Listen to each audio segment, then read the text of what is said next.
গঠন শিখবো, ঠিক আছে? দেখো তিন শব্দ তৈরি করি।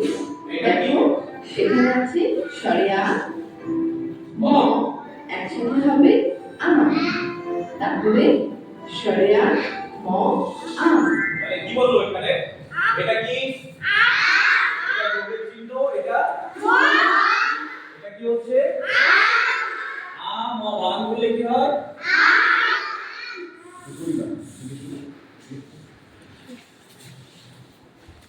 আম। এটা কি আছে জানো? এটা কি হয়?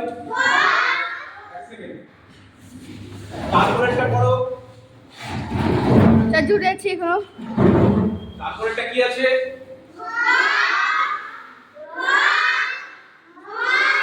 এটা কিসের ছবি? এটা কি জানো? ব ছবি। বেশ, এবার দেখো কি বলছে। তারপর দেখো ব আর ক একসাথে ব, ব ক ব। তোমরা বলবে এরপর দেখো কোন বর্ণ আছে? এটা বলবে ঝ সেটা বলো। আর র। হ আর র একসাথে ঘর। এভাবে বুঝাচ্ছে? ঘর। এবার দেখো এদিকে হ এদিকে র ফল। ছেলেদের একইভাবে ব ল বল। জ ল জল।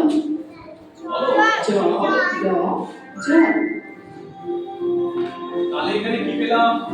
এই বর্ণটি কতটা কি?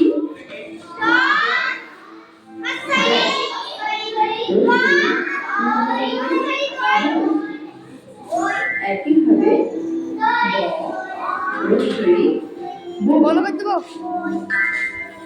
হ রস্বই হই।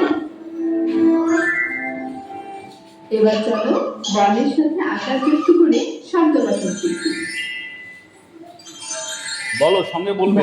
আকার বা, ত আকারের বা, বাবা। দ আকারের দা, দ আকারের দা, দাদা। বলো বলো। ম আকারের মা, দ আকারের মা, মামা।